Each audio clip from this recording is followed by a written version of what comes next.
Good morning, good afternoon, good evening, ladies and gentlemen. Welcome to another edition of GNN.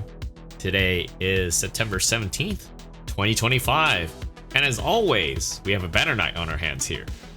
But before we get into the details of our brand new mobile suit, let's go over some news.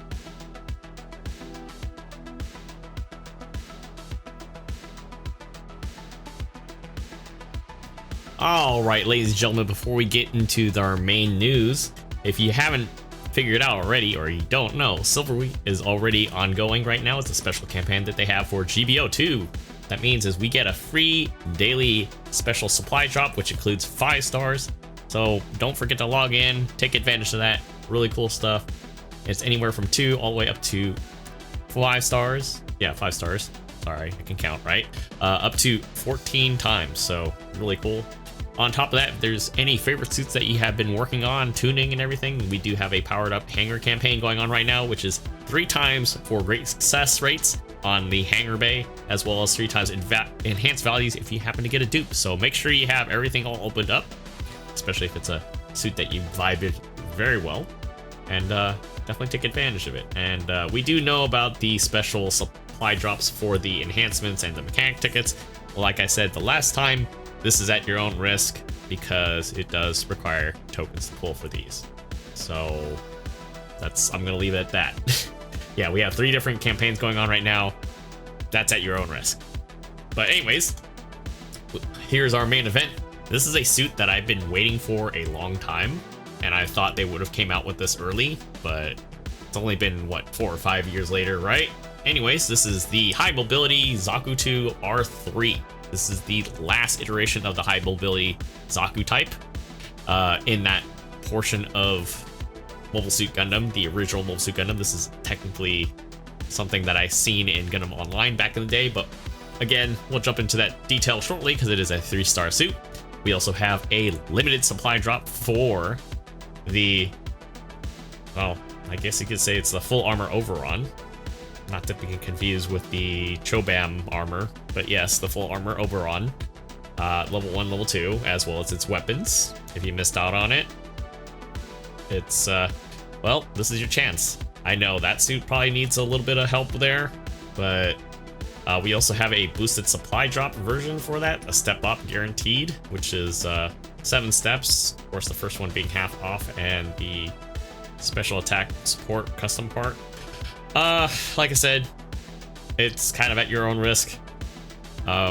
If you like collecting that stuff, it's up to you, but I know this suit could have been a lot better, but I feel like the full armor Shiki Kai in this case, and even the ground version is a little bit better than that, but I'm pretty sure somebody in the comments will tell me otherwise. That's just from what I've observed so far. We do have some changes to the DP exchange counter with the Gundam Mark IV Level 2 being added. I believe this is a 650 cost now. Natively, it's 600. So this thing has stealth and false beacon, and it has a very good reach with its saber. So don't sleep on it. It definitely still has some use there, but it doesn't have quite the same type of things that you normally would expect with the Zaku, not Zaku, excuse me, Gundam Mark V at higher cost. So they are doing some changes to the situational battle with the GM ground type weapon rack. They're increasing the mobile suit specs for that, as well as on Team B, which is the Xeon side, they are increasing the specs for the Goof and the Zaku II heavy arms. Of course, they don't tell us in detail what, but nonetheless, we're supposed to just take it at face value and saying they're fixing it. Jumping into the clan matches here, we do have currently this upcoming weekend. This is a morning match dealing with Shuffle Target on the Mining City map, 550 cost, 6v6. So I don't know if you're a fan of that, but that's this weekend, followed by the 29th being another morning one if you're on the Pacific West Coast. Ace match Arctic Base, 5v5 at 350 cost. And then Simple Battle returns for an evening time on the Mass Driver facility, 4v4, 400 cost on the month of October 11th. So I'm pretty sure we'll see this some interesting compositions at 400. And this is for the GM2 weapon tester, for those that might have missed other installments of GNN, which I've tried this out. We have a YouTube video on this. It's really cool. 400 cost suit. Mixes a lot of different things that you might expect from like the what is it, Night Seeker and some of the other suits of that time, of that cost range, although not 100%. So pretty cool stuff. Right now, I think for 261st, this is gonna be top 100. So if you have missed out on previously getting the suit and you want to take your chance in getting it, maybe you got inspired from that clan match video that we did with Just Alex from Londo Bell, this is your time to jump in. Keep in mind, you just have to make top 100 and you get the suit. So really cool stuff. Going into our main event, the Zaku R3S is basically, I'm just gonna skip ahead because I already know about this suit already. Mainly because like I said, remember this from Gundam Online, and when you find a suit that catches your eye, you look up into it, and it's basically the Gelgoog prototype, or it's known as the Gelgoog prototype. Most people don't know about it because it's actually from M-MSV, the missing MSV variants. Basically served as the base model for the development of the Gelgoog, which is on a separate production line. So a lot of the equipment that you normally would see with the Gelgoog was essentially tested on here. Not everything mindful, because they had some power issues, so they ended up having to give it a heat saber instead of the naginata that it normally has. It also has a heat hawk as well, I believe, or is able to use one. And they actually succeeded in miniaturizing beam weaponry. So basically this was designed to, as most people might know, but for those of you guys that are just getting into Mobile Suit Gundam, this was meant to be countering the effects and the performance of the Gundam. This was their counter to the Gundam, essentially. So yeah, basically, prototype unit served as base model for Gelgoog, which was to replace the Zaku II as the next generation primary mobile suit for Zeon forces, to counter the Federation's Gundam technology, which has evolved into a significant threat to Zeon forces. Enhanced mobility was a major focus of development, and this unit was based on a high mobility Zaku R2, basically the late model. This would be known as the Gelgoog. Variety of parts from the Gelgoog was developed simultaneously, separate line, like I said.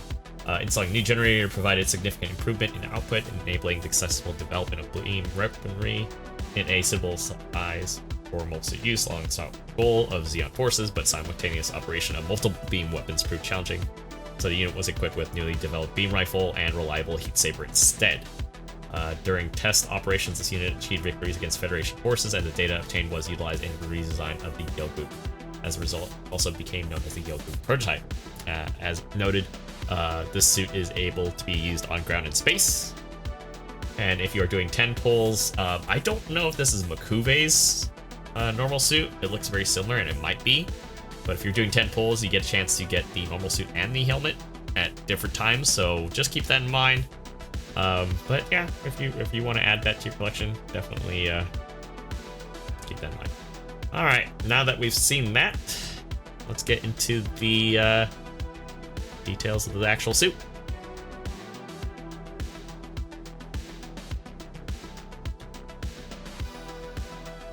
Alright, ladies and gentlemen, here we are in the future with our high mobility Zaku II. I know they say it's Zaku II, it's based on a Zaku II, but everything else says it's just a Zaku. It's really not just a Zaku. Anyways, it is a 400 cost, 3-star general with 17k HP. Very low ballistic resistance. That's a 7 right there. Don't worry, you don't have to check your eyes. But high beam resistance of 21 and melee resistance of 14. Going into the attack power, it has a big leaning in melee strength at 35 with 5 in range strength, which is kind of interesting. Going into the movement side of things, walking speed of 130, boosting speed of 210, decent thrusters gauge of 70 with a turning speed of 63. I would almost say, just to kind of tangent for a second, let's look over here because I'm actually kind of curious to see what those specs are compared to an Act Zaku at 400, or we can even look at the raid. see, 135, 195, 60, 72. So not quite there in terms of the Peizun stuff there, but this is pretty crazy. Not crazy, but it's fairly close in that matter. Similar specs. Like, it's not like your typical slower speed, slowing turn speed suit of the 1 Year War, but I definitely got some jukes there, it feels like. Going into the custom parts slot selection there, we do have a lot more leaning into close and medium with a little bit of long range. And then if we go into the enhancements, we have anti-beam, anti-melee being +1s there. We have a little bit more melee there. It opens up a little more space at step 4. Stage 5 and stage 6 offers a lot more beam resistance. And then we get a lot more melee power for a total of +6 melee, which bumps this right now to about 41 if we go with stock values. Now, of course, jumping down to the primary weapon system, we have a prototype version of what we now know as the Gelgoog beam rifle. It kind of almost resembles the Garibaldi Alpha in some essences as well, but 1700 base power, a very high heat rate of 85%, and an effective range of 300 meters, 4-second cooldown time between shots, 15-second overheat time, and a 2-second focus. This is able to do point and shoot suppression, and it also has a burst fire mode, which we'll get to shortly. But just seeing that is pretty nuts. It feels like it's nuts to me because a majority of the 1 Year War suits, especially at lower cost below 450, you're seeing not quite a lot of suits that have beam resistance. This is starting to slowly break that up. That's crazy. But going into the primary melee, we have the Heat Saber, unique to this particular suit. Base power of 1800, 2.5-second cooldown time between swings. Nothing super extracurricular about that, but I'm pretty sure we'll check out the melee pattern as well.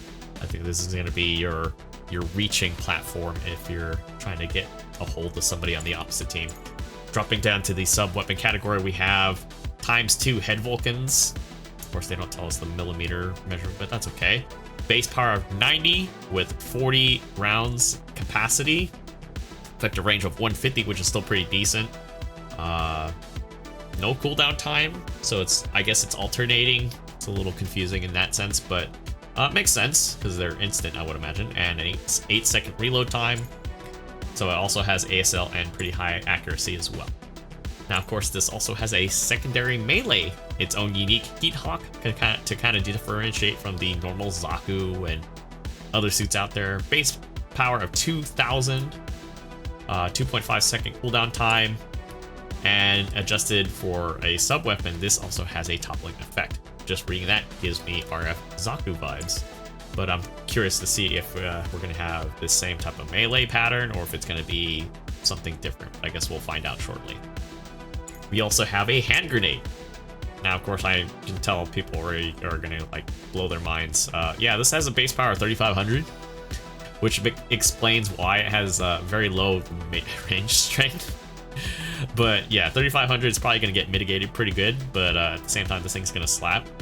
One shot, and it's probably going to be instant reload time. An effective range of 150 meters, which sounds about right for most grenades, and a 20-second reload time. That's crazy. But then again, with the kit that this thing has, it's meant for downtime. It's going to be swinging more than anything else. But yeah, this is going to be... Yeah. Anyways, we're going to get away from that and look into the shopping list of skills, which for what we get, this is actually pretty notable, pretty sizable. So we got some usual suspects, like shock absorbers 3, quick boost 2, pretty decent. Obviously has balancers, which is pretty normal. It'd be absurd if it didn't. And Bach 2, so this will definitely help out in space, despite surprisingly this has no space compatibility, but you know, hey, not really complaining. I guess this makes up for that. We also have Force Injector 2, and this also has 2 swings, which is pretty normal for a general. Don't expect this to have 3, but you know, you never know. We also have Close Combat Program. So basically this is kind of like a combination of offensive program and some other stuff, I would imagine. It feels like.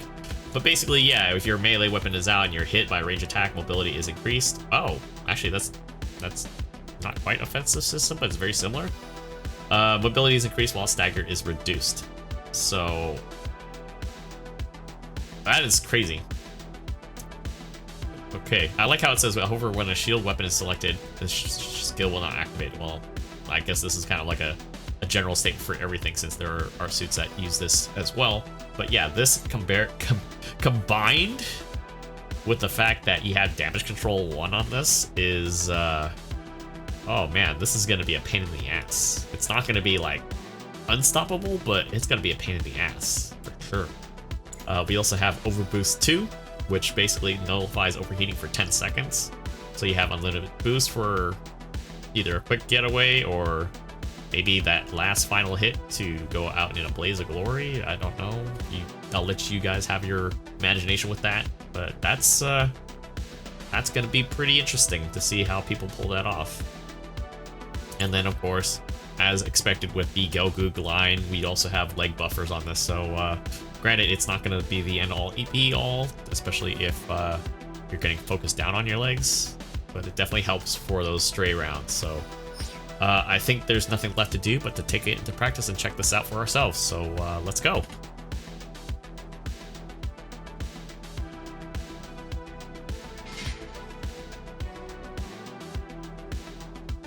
Ready to begin? All right, here we go. So let's go visit our boy, the Zaku. All right, so let's test out the beam rifle. We have alternating fires as well, so more different alt fire stuff. So let's see. Single shot, that is 10%, I think. That's pretty bad. I don't expect to stop anything with that, but okay. All right, charge fire, let's go. 2-shot stun. I almost feel like, hold on. Let's try that again. So 840 on a support. Mind you, we are working with stock values as well. But yeah, two shots to stun. This is getting dropped to 1100, but then again, I think Grandpa has about 16 or 17. So yeah, that 5 is really, really hurting if you're basing it on just regular damage alone. There are 3 mobile suit categories. Oh, it does reduce on consecutive hits too. So all right, let's see something really quick. To the other categories. Oh yeah. So burst fire, you lose out on damage, but it definitely is there to break MA. So very situational too. All right, let's see. Vulcans. We always need to look at Vulcans. Good rate of fire. So 17 rounds, alternating. It looks like. Mobile suits feature a well-rounded, durable so design 57 that makes them on ideal for establishing and Zaku holding friend. the battle line. They deal increased damage to enemy raid types. Jumps up to about 78 or so. Not bad. Alright, let's check this really quick. 3K. And it is 50%. 50% to stun.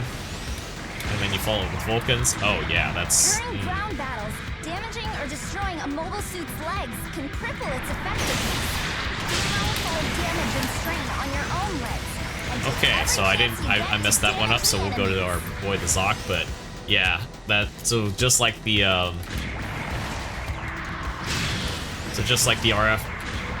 Zaku, the Heat Hawk is an instant knockdown. So even if you go neutral. Alright, so let's do this really quick. Stab. 15.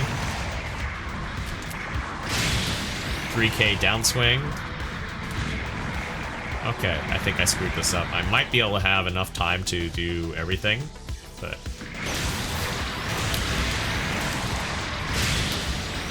So 2K-ish to 12. And this was like, I think this was 19, I think, if I'm not mistaken. To 15. Yeah, I screwed that one up, but yeah, that's pretty interesting. Because neutrals usually are 100%. Yeah, so It's gonna be interesting.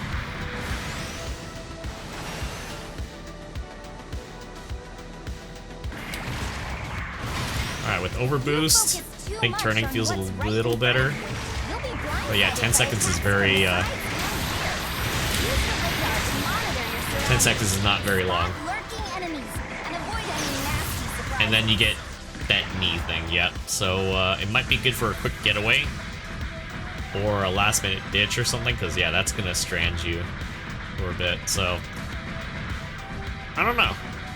I'm not sure if I like that overboost because it's not enough time to take advantage of it, but I think at the same time, if it was more time, man, you would be abusing the living heck out of it against people, and I think that would make it a little powerful, too powerful. So I think I've seen enough, although this is probably not the end of it all quite yet. I think it's just something that I'm gonna have to take into combat, honestly.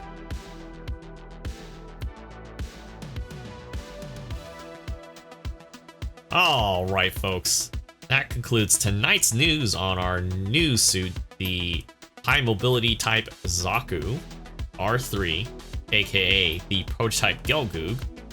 I want to know what you guys think about this new suit. I know it's 400 cost, we got a good variety of different things. Is this worth getting? Is it worth fighting against, honestly? Because it looks like it can be a pretty good contender. It's not overly powerful, fairly strong, and could be a good addition to that team composition. But I want to know what you guys think, because it's pretty important.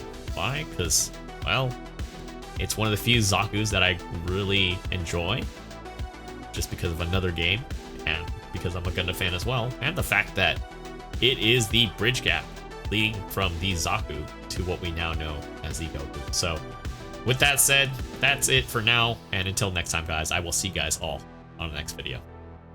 Take care.